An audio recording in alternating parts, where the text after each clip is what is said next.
So David Umahi, Minister of Works for the federal government, goes on Arise News TV for an interview.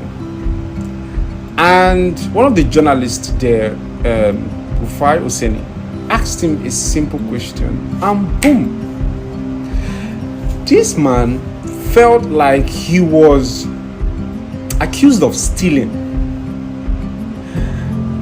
calling him that he was disrespectful. But Rufai asked him that, please sir, I was only doing my job.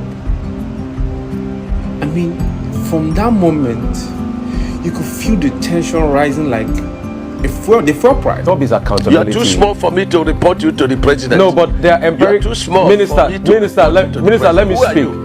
Minister, let me speak. I have empirical evidence. The world watched it on the commission of the project when you mentioned the questions I asked you to the president. That was reporting me to the president officially. The world watches, so you don't need to dilly-dally about the empirical facts. I don't talk without facts, Minister. You know, when I have my facts, I talk. And I insist on my question when I ask on cost. Let's be honest. Rufai Oseni didn't do anything wrong by trying to do his job. Asking questions that penetrates, that shatters walls built by politicians. He asked the most difficult questions, and I didn't think he did a very terrible job. So, for politicians, when you ask them a tough questions, it feels like insults.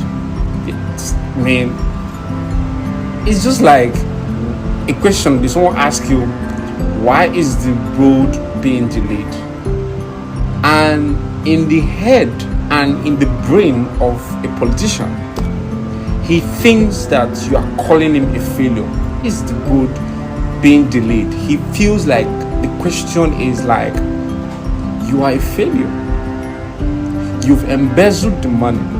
You can just give a simple answer and move on. Nobody give a shit about what you think. Start saying on national TV that you are too young. Yes, you're too young. Blah blah blah. If I report you, I'm forgetting that the camera doesn't respect anybody. That was, for me in particular, I would say that felt that was an embarrassing moment.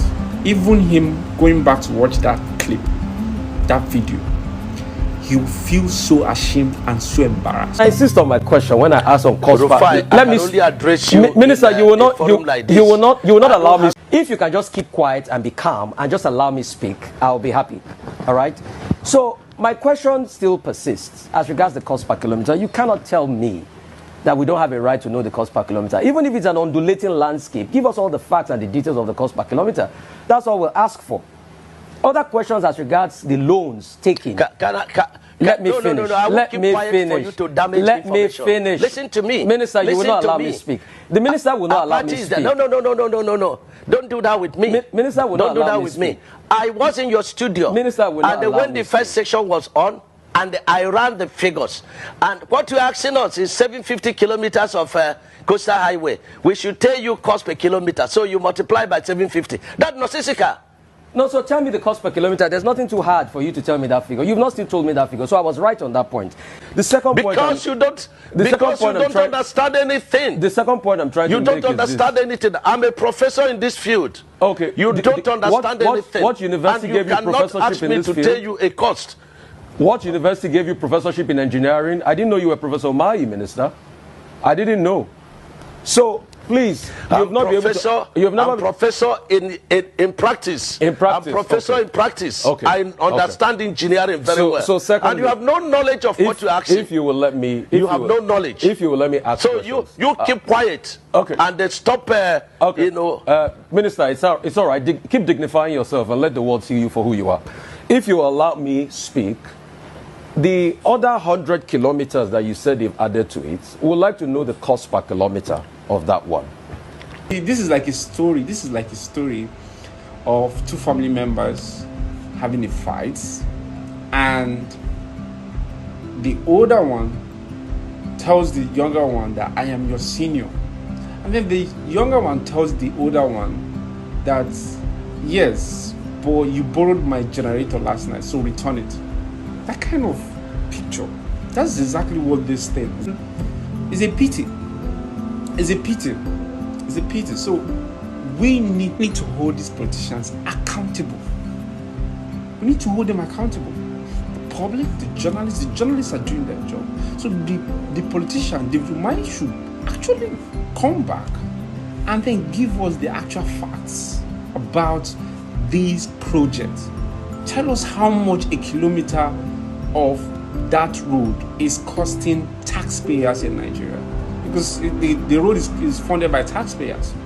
Yes, I have my opinion. I feel Rufai Oseni was not wrong. Though I did not subscribe to him telling his guests every time that, with all due respect, once you hear with all due respect from Rufai, you know there's going to be blood. So let me hear from you. Was Rufai wrong? Was the minister too proud? Was it a case of wrong question at the right time or right question at the wrong time? I'd love to know what you think, because Nigeria is getting interesting. And the Winsome Homes, the case is in court. Now, I would like to know the cost per kilometer for that one. I would like to also know the over 700 billion first tranche of loan you guys got for this project. Has the money been spent? How was the money deployed? I would also like to know. I would also like to know the terms of that loan. All right? How many years? What's the payback period? What's the payback moratorium of that loan? So living in Nigeria, watching that interview, I was, to be very honest, I was truly entertained. I was truly entertained. And it further shows how politics and journalism cannot be in the same space. For a country pretending to be practicing democracy, what we're doing here, we are not really, we're trying to photocopy, but we're not doing it well. We're trying to practice democracy, but we're not doing it well. I'm sorry to say that. Jokes apart, it was a joke watching the journalist Rufai Oseni, because Rufai Oseni is someone who is ready for you any day, anytime for questions and answers. Just be prepared, right? The man was not, and he could have said, "Oh, I am not prepared for this type of questions." Okay, what happens next time? We will arrange. I will give you all the details you need. But instead, he thought the journalist was insulting him. It is how these politicians behave. They feel like they're untouchable. They feel like they'll be in power forever. Right? No matter the side you belong, APC, PDP, Labour Party, and every other party, hold your leaders accountable. Hold them accountable, because they are borrowing billions and trillions of naira to do a project, and they can't give you an account of what they are doing with the money. In Nigeria, everything is about emotions and not about transparency and accountability and responsibility. It is the responsibility of the journalist to ask questions. Get the truth out of your mouth. And it is the responsibility of the politicians to disclose information, to give out information concerning what they are doing.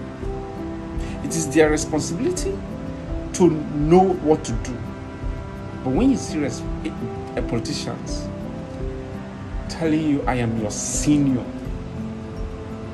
this is like a story. This is like a story of two family members having a fight, and the older one tells the younger one that, "I am your senior," and then the younger one tells the older one that, "Yes, but you borrowed my generator last night, so return it." That kind of picture, that's exactly what this thing is. It's a pity. It's a pity. It's a pity. So we need to hold these politicians accountable. We need to hold them accountable. The public, the journalists are doing their job.